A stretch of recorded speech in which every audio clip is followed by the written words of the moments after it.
जो 3 press conference में, एक सादा प्रेस कॉन्फ्रेंस, एक एटम बम वाला प्रेस कॉन्फ्रेंस, एक परमाणु बम वाला, ये तीनों में क्या हुआ, इसके सारे जवाब में मेरे पास है। Let us have a debate on my press conference. Yes. Let us go. Yes. Let us have very good idea. Let us have a debate on my press conference. विपक्ष के नेता महोदय कहते हैं कि पहले मेरी बात का आप जवाब दीजिए, मैं सुनना चाहता हूं। आपकी मुंसफी से संसद नहीं चलेगी, मेरे आप बोलने का क्रम मैं तय करूंगा। आपने अगर अमित शाह जी का रिस्पांस देखा तो ये कंप्लीटली डिफेंसिव रिस्पांस है। ढेर सारे आरोपों के मेरे पास जवाब, जो 3 प्रेस कॉन्फ्रेंस में, एक सादा प्रेस कॉन्फ्रेंस, एक एटम बम वाला प्रेस कॉन्फ्रेंस, एक परमाणु बम वाला, ये तीनों में क्या हुआ, इसके सारे जवाब में मेरे पास है। मान्यवर, अब ये कहते हैं कि 2-2 जगह है, 2-2 जगह मतदाता है। मान्यवर, किन किन लोगों के 2-2 जगह मतदाता, मैं इसमें जिनके नाम 2 जगह रजिस्टर्ड है उसका दोष नहीं निकालता मैं, क्योंकि एक जगह से कोई व्यक्ति दूसरी जगह गई तो 2010 के बाद इसको डिलीट करने का अधिकार आरओ के पास से ले लिया गया। इसके कारण ये विसंगतियां खड़ी हुई है। किसके हैं? श्री प्रशांत किशोर जी के 2 जगह मतदाता है, पवन खेरा जी का भी है, तेजस्वी यादव का स्वयं का है, टी सिद्दीकी एनआईसी केरल के नेता का है, मान्यवर संजय सिंह आप पार्टी के नेता के हैं, एक किशोरी पेडनेकर यूबीटी शिवसेना के हैं, इनका भी है। मान्यवर, सामान्य गलतियां हैं, क्योंकि एक नियम आ गया, जिसका वोट काटने का जिसका अधिकार है उसको रोक लिया गया, तो आरओ वोट काट नहीं सकता था, इसलिए 2 जगह रह गए। अब वो ही एक गहन पुनर्निरीक्षण से सुधरना है, मगर आप गहन पुनर्निरीक्षण को वोट चोरी कह रहे हो। मान्यवर, वोट चोरी किसको कहते हैं वो मैं बताना चाहता हूं, और हमारे यहां कुछ परिवार ऐसे हैं जो पूछते नहीं वोट चोरी करते। अच्छा, बोलिए आप। हाँ, बोले आप, बोले। हाँ, बोले आप, बोले।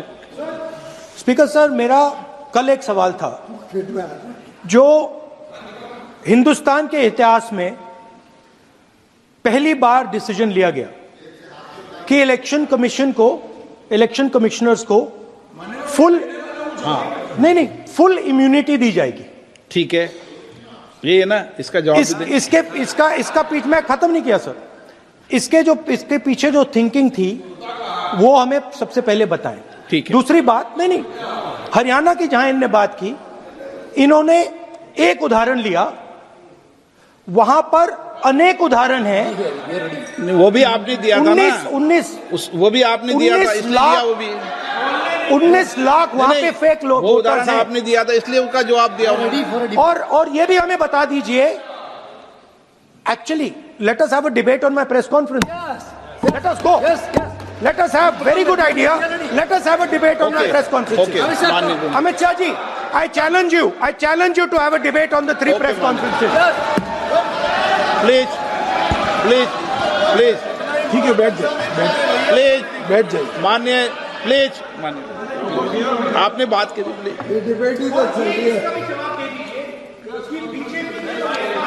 उत्तर प्रदेश में और हरियाणा में दोनों चुनाव में वोट कैसे दे रहे हैं, प्लीज, ये भी जवाब दे दीजिए। माननीय गृहमंत्री जी। मान्यवर, पहली बात मैं स्पष्ट करना चाहता हूं, मैं 30 साल से विधानसभा और संसद में जनप्रतिनिधि के रूप में चुनकर आता हूं। मुझे लंबा अनुभव है संसदीय प्रणाली का। विपक्ष के नेता महोदय कहते हैं कि पहले मेरी बात का आप जवाब दीजिए, मैं सुनना चाहता हूं।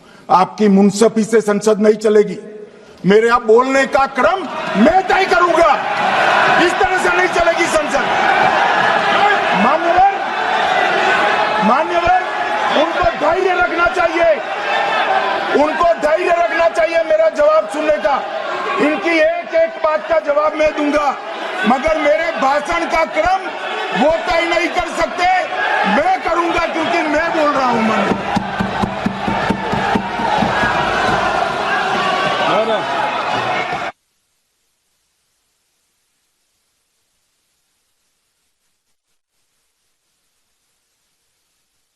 एक मिनट गृह मंत्री जी, एक मिनट गृह मंत्री, क्या गलत बोला उन्होंने? उन्होंने यही बोला, आपने जो बात उठाई है मुझे कब बोलना है मैं तय करूंगा, यही बोला ना। उसमें क्यों उत्तेजित हो रहे हो आप? हाँ, आपके 2-2 मिनट में खड़े होने से थोड़ी जवाब देते रहेंगे। नो, माननीय गृह मंत्री नहीं होगा। मैं आपको फिर मौका दूंगा, मैं मौका दूंगा आपको, मौका दूंगा आपको।